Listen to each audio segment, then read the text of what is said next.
What's up, guys? Welcome to Vintage Genetics, where it is all about classic bodybuilding. And a few days ago, I put a post on my community tab on YouTube asking you guys if you had any questions for me, especially during this strange time. And I love doing Q&As anyway, so you guys asked me some questions and let me answer them for you right now. And as always, I always answer the Vintage Genetics supporter questions first, so the people who decided to actually support Vintage Genetics on my channel, if you press the join button, you can see what that means. But anyway, let's go to the first question by Mecca Dooley. Hey Wes, how's life? Most of us were so jealous to see you in a gym for the last weeks. I lost 6 pounds due to the coronavirus, so I'm done with cutting. After a full recovery, I want to come back even stronger. Next on my agenda is a clean, lean bulk. Could you do an updated video on lean bulking? Yes, that's actually the first part of his question. Yes, I will do an updated version. I already uploaded a cutting and a lean bulking video on my YouTube channel, but those are, I believe, more than 2 years old by now. And throughout the time, I obviously learned things, so I adjusted my stance a little bit. So I will be doing an updated version on the lean bulk video and the cutting video. Next question is if there will ever be a Meet the Champion event to chat, maybe train together or raise some funds.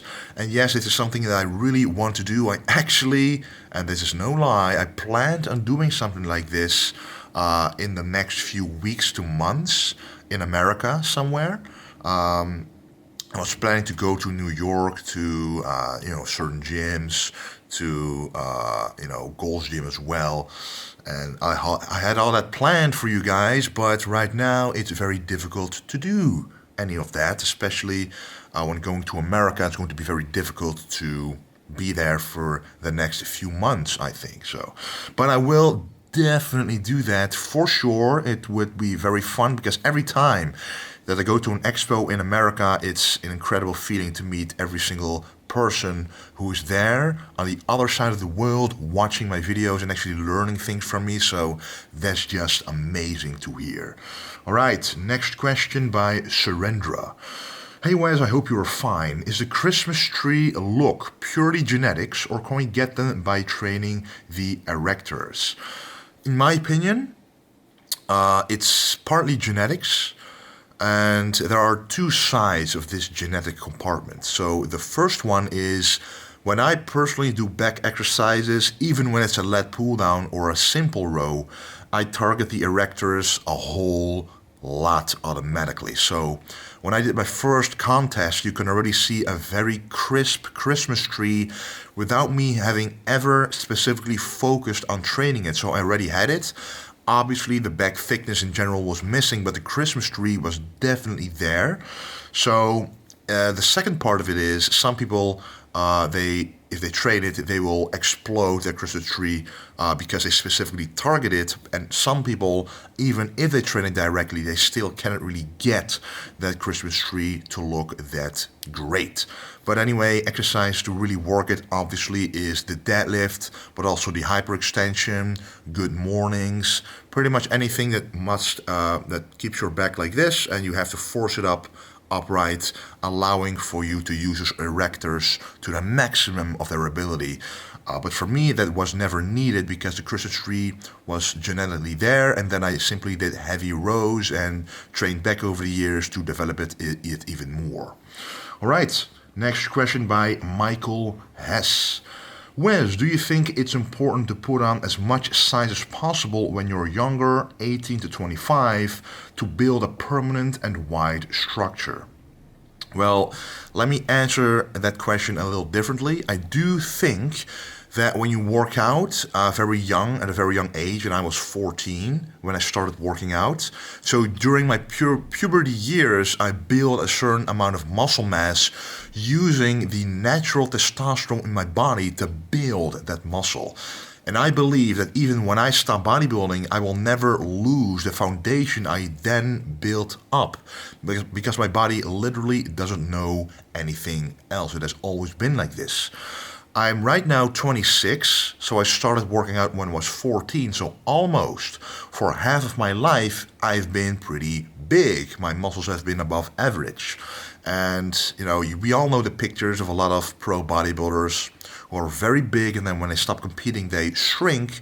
But I do think that in most cases for them, they build their muscle very quickly, and the more quickly you build it, the more quickly it falls off as well. So if you build a nice foundation for many years, I do think it's very difficult to lose that amount of muscle. And then yes, when you have a big frame when you're young, you will have it when you're old as well. So I do think there's merit to your question. Next question by Nick Broder. How do you feel about blasting and cruising? Or do you feel it is really important to come off completely and give the body a rest?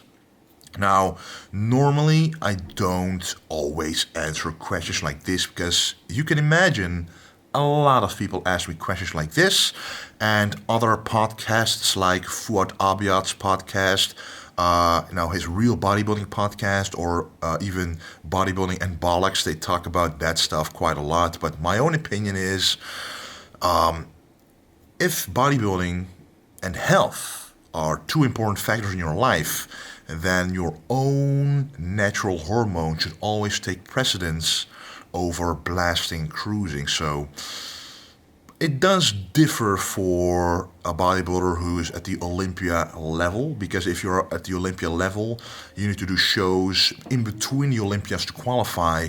It would actually be more detrimental to your health to have your hormones go down and then up and up, down and up for each and every contest than having a stable level throughout. But if bodybuilding is your hobby, you simply like to look good and then have a little boost here and there to look even better, in your opinion, then in my opinion, you should go back to your own natural levels for health-wise, because then in the later future of your life, you don't have to depend on using it the entire time. All right, next question by V. Carasuzero. Hi Wesley, as usual, thank you for giving us the opportunity to interact with you. My question will be, what is the most difficult aspect of bodybuilding in your opinion? Bodybuilding, to me, the food is easy, quite easy for me at least. The training is very easy. The supplements are easy. The hard part for me is the people around you. You don't want to be very selfish, always making decisions for yourself, because as a bodybuilder, you have to eat every 2 to 3 hours, and sometimes you have to go somewhere for a longer period of time than those 2 to 3 hours. So you always have to prepare your meals, you always have to think about yourself, and it's very difficult to then think about your significant other the same way as you're thinking about your own bodybuilding career. So I think for a lot of people, it's not that important to always stick to those meals and workouts every single day of the entire year if your relationships are suffering because of it. If you're not a professional bodybuilder and you're not making money with it, then I do suggest that balancing your family life and bodybuilding is better than only focusing on bodybuilding and in the meantime sacrificing way more than you think, and in 10 years time you're like, well, all I have left is a body that I'm not even that proud of and no social interactions anymore because no one likes me anymore. And that can be very much worse than that. So for a professional bodybuilder, people around you kind of understand automatically because that's how you make your money. You travel all over the world. That's really your passion in life. You have proven to everybody that it's worthwhile, so they will understand it better. But for people who, whose hobby it is, it's more difficult to justify always being so selfish. But even for me, it's a difficult part of bodybuilding, the most difficult part. So the food, the training, and every other aspect of a bodybuilding lifestyle itself is easy. But when it comes to others who care about you, you also want to spend time with them, it's sometimes difficult to balance those two together. Okay, next question by Fearless MC. When I'm on definition phase, do I have to toggle creatine? And I think you mean, do I have to use creatine or cycle creatine?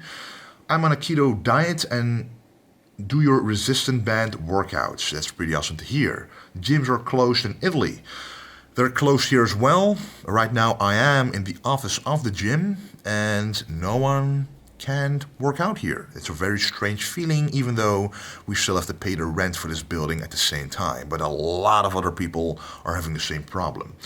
But when you're cutting, so when you want to be more defined, using creatine is better to do than not to do, because inside the muscle there, the water retention will be increased in the muscle cell, not in between the muscle and the skin. If you would have water in between the muscle and the skin, then yes, you would look worse. But if you have water inside the muscle cell, it will swell and grow. And that's what you want as a bodybuilder. So yes, do use creatine, and you never have to cycle it, because it has never been proven that that works better than simply using it every single day. Okay, next question by Alex. What do you think of doing weighted dips as one of the main compound movements in a chest routine, doing it as the first or second exercise as opposed to a finisher? I actually love doing it as a second exercise. So first I like to do a press that I can really focus on and really get stronger at, like an incline chest press, an incline bench press, or a dumbbell press.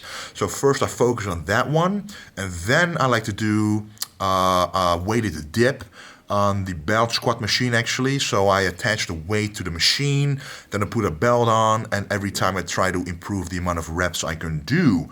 But the chest dips is one of the best exercise for the lower chest, because it really stretches that part out, and it's kind of like a decline movement, because this is a dip movement basically, and it kind of looks like a decline press, but this time your body is angled differently and it really hits that lower portion, which is the biggest portion of the chest, but you have to focus mostly on the stretch there. So that's why I like to first do an exercise to pump up the chest, and when you then do a chest dip, it will actually enhance the stretch, because the better the pump, the better the stretch.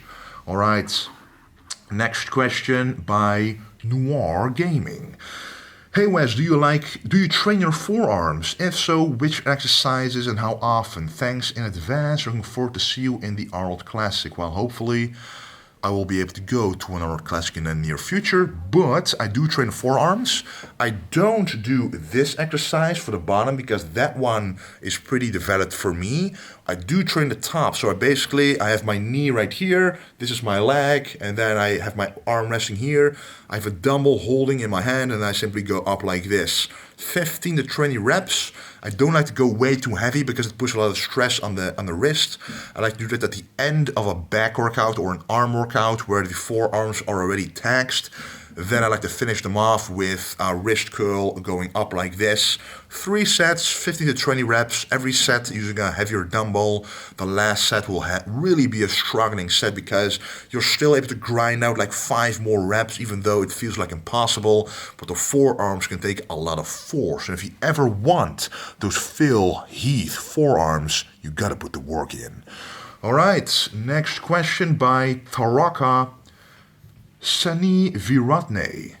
Hey Wes, why don't you start a podcast with another classic physique pro, just like bodybuilding and bollocks? I talked about bodybuilding bollocks before. It's by Fuad Abiad and Luke Sando, I believe.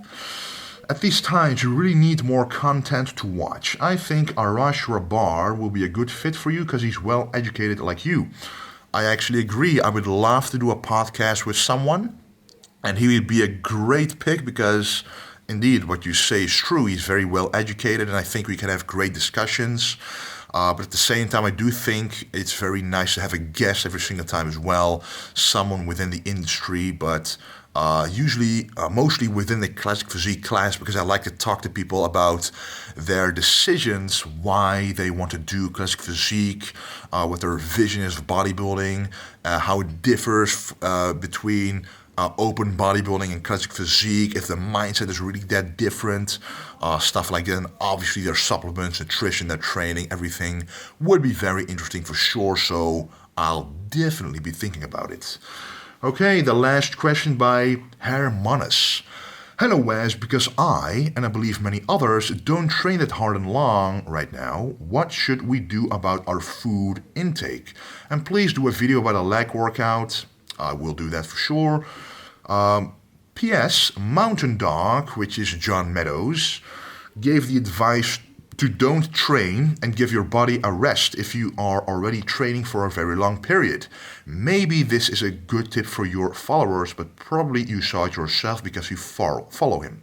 Honestly, that's the literal first thing I thought when I realized that gyms were shutting down all over the world.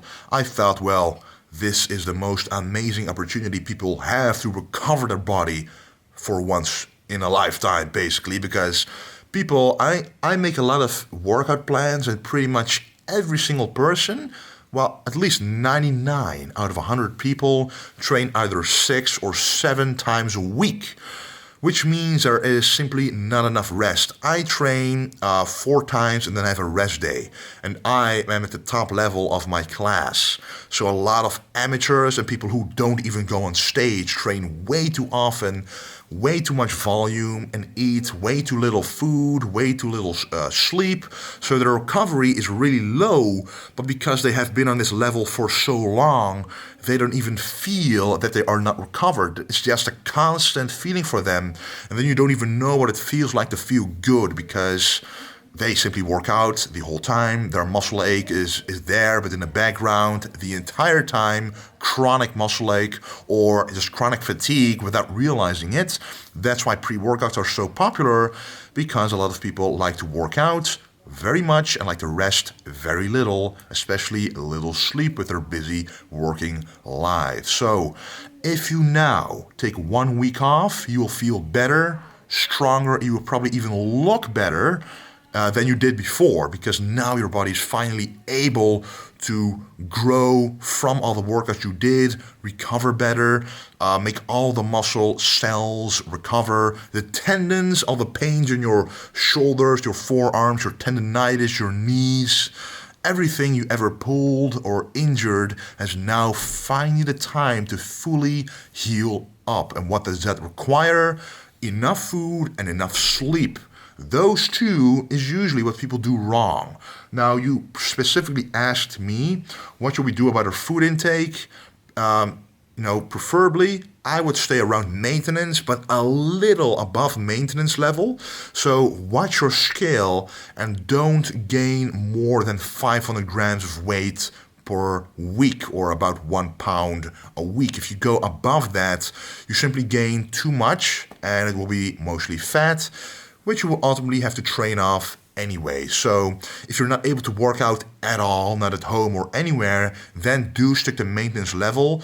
Keep your protein intake high, your carb intake pretty low, and your fat intake at the medium level. Watch your scale every single day for at least a week and see how your weight progresses. If it goes down, eat a little bit more. If it goes up, eat a little bit less. That's how you know you hit your maintenance level of calories. And if you are able to train a little bit, at least with bands, or the band workouts I put on my YouTube channel, or you have a home gym, then do at least go a little bit above maintenance level so you can actually gain some muscle and at the same time recover from all the heavy gym workouts you used to do. Make sure to sleep enough, rest enough, eat enough, and you will feel better and stronger than ever. That's for sure. Okay, guys, I really want to thank you for watching. I will be posting a post pretty soon, again, regarding another Q&A, because a lot of people like to watch them nowadays, with everybody pretty much sitting at home. So, again, thank you for watching, and don't forget to stay golden.